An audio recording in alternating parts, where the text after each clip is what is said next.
Бисмиллахиррахманиррахим. Мен есімім Асылбек Мекетов Асылбек Балмахамбетұлы болам. 1990 15 мартта туылғам. Жұмыс жасап жүрдім. Содан исламға қызығып бастадым. Мектеп кезінде де қызығып жүрдім енді исламға.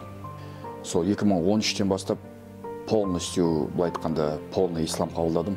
Бәрінен тәрк етіп, бәрінен шынайы ислам қабылдадым 2013-тен бастап кәдімгідей. Содан 2014-15 жылдары интернетке отырдым. Сол интернетте көп Сирияның мәселесі қозғалды. Дауля дейді, Даиш дейді, Ирақ, Сирия, содан мәселелер интернетте көп алып кетті. Шақырып, шариғи мемлекеті, Дарул Ислам дейді, содан көп үлкен тақырыптар айтылып, үлкен содан қызықтап бастадым, шыны керек. Содан былай айтқанда барам деп сондай бір не шешім қабылдадым. Ондай не жоқ болған жоқ, қатты соғсам, адам өлтірем деген ниет болған жоқ. Просто егер Дарул Ислам шариғи мемлекет болса, соның ішінде өмір сүру деген бір ниетім болды. Білім алып, арабша білім алу. Содан қаражат жинадым. Зарплаттан ақша түсіп, шамалы қаражат жинадым да, содан 2016 ғой, 16-ның басында содан шығып кеттім. Через Астрахань, ары қарай сол Кавказға қарай шықтым. Кавказдан соң Грузиян границасынан ФСБ-ның сотрудниктері ұстады. Сол жақтан ұстады, задержание болды. Содан сол жақта отырдым. Содан енді местный банағы имарат Кавказдағыларды сұрайды, ананы сұрайды, мен сол танысым жоқ, ондай ешкіммен Сириядан күтіп атқан адамдар да жоқ, ешкімді танымаймын, ол енді ештеңе таба алмағасын, мені Астраханға шақырды, Астрахан запорожец жасады, Астраханға бардым, астраханскілерді сұрады, Қазақстанға келді, Қазақстаннан сол сұрок дейді, іс қозғалды, сонымен сұрок отырдым. Ол уақытта Аднани деген болды. Аднани деген шейх дейді. Аднани деген кісі болды. Аднаниді тыңдадым. Үлкен соң арасындағы жүрген Аднани білет, естейтін шығар. Бұл Аднани соны тыңдадым көбінесе. Соның лекциялары болды. Сол үлкен тақырыптар айтты, адем айтты. Сол шариғи мәселесі, Дарул Ислам мәселесі айтылды. Сосын джихад мәселесі айтылды. Сосын арабша айтады ғой енді. Олар перевод адем болды ма, әлде кәдімгідей адамды не істейтіндей, сендіретіндей бір немен айтты да, жерде. Сирияға шақырды. Сирия, сол Дарул Ислам, Дауляның мемлекетіне шақырды. Фатва, шариғи үкімдері әдем айтты. Шыны керек, әдем айтты, әдемі дауға жүргізеді. Кәдімгідей адамды сендіретіндей. Енді ашық соғыс мәселесінде кәдімгідей шақырды. Кәпірлермен, мүшриктермен, Башар Асад дейді, сосын Ирақтың нелері бар, курдтар бар, сосын соларды шақырды. Еуропадағыларға да айтылды, сосын бүкіл дүние жүзінде айтты ол. Бұл айтқанда ол қателеспесем, екінші-үшінші адам болды соның ішінде, өзінің арасында. Мына конституция мәселесі болды да, менде көбінесе көп сұрақтың бәрі конституция келіп түрілді. Подчинение, бағыну, конституция, политика, Россиядан келген политика, Европадан келген политика, демократия, республиканский, соның бәрі, дұрыс емес деп ойладым. Дұрыс емес, осылай, оның бәрі қалай ол деп. Егер соны кім қолдайды, мысалы, соны кім қолдайды, онда ол намаз оқысын, намаз оқымасын, ол андай да, алай көрдің бе, солармен бірге адасқандар деп ойладым, адасқандар деп ішті дедім. Тағутский система, тағутский мәселе, тағуттарға сенбеу, сондай, ол тағут деп именно ол үйтіп адамдарды алған жоқ мен ол уақытта. Бірінші враг шайтан болды.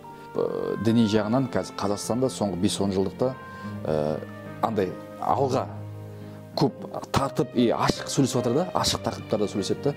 Ол уақытта андай да, саған жау ретінде қарады да, былай шыны керек тоже. Жау ретінде қарады, хариджит, такфирист, салафит деп. Қазір енді, альхамдулилля, ондай қазір үйтіп, адами тұрғыда, дұрыс көзбен қарайды. Ол сондай, мысалы, олар сондай фатва береді даже. Өз-өзіңді жаруға болады, өз-өзіңді не істеуге болады, құрбан шалуға болады деген сияқты сондай тақырыптар қозғалады даже, сондай айтылады даже. сондай уақыттарда менде кішкене күмән болды.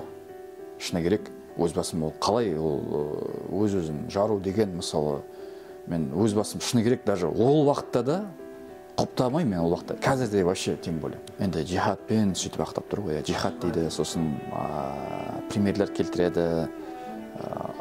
Арқалықта отырғанда қолыма жақсы кітаптар түсті. Авторлары тафсирге Ибн Касирдің кітабы болды, жақсы кітап болды. Ол сол кітап керек болды деп сол кітапты кіргізіп, себебі тафсирін оқуға анда, мысалы, бір аят, бір хадистерге біздің түсінігімізбен, мысалы, мен түсінген аятты хадисті тафсирде, мысалы, сол Ибн Касир рахимахуллах, ол басқаша тафсирлеп келеді, тафсир вообще басқаша жатыр да, мағынасы вообще басқа жатыр да жерде.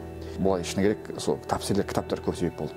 Ибн Хишамның сирасы болды. Мысалы, джихад мәселесінде аят келетін болса, ол негізі шыны керек өзін қорғану мәселесі мақсатында ғой негізі. Қорғану мақсатында. Негізі шабуыл мәселесінде емес, өзін қорғану мәселесінде. Мысалы, мен үйімде отырам, әке-шешем бар, бала-шағам бар. Мысалы, үйіме бір ұры бір кіріп жатса, мен сол уақытта мен өзіммен семьямды, бала-шағамды, әйелімді ұрыдан бағанағыдай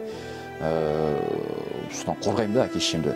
Мына сол осы джихадта мен тафсирінде, мысалы, сондай мағынада түсіндіріп береді да сан джихадты. Олай емес, барып соғыс, өлтір, ат деп ондай мағынада емес. Вообще, ана жерде шыны керек, ондай бірде-бір ондай келмейді. Білім алу керек. Құран білімсіздіктен болады, көп заттар. Білімсіздіктен болады. Сол любой Құран аятқа, хадистерге тафсирмен қарасын, шархпен қарасын.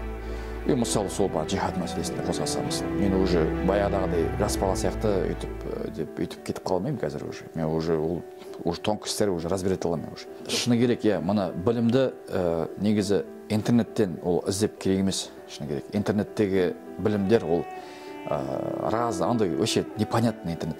Самый лучший білім ол кітапты ашып, действительно кітап бар ғой, кітапты алып, қолыңа алып, кітапты ашып, кітапты оққан білім.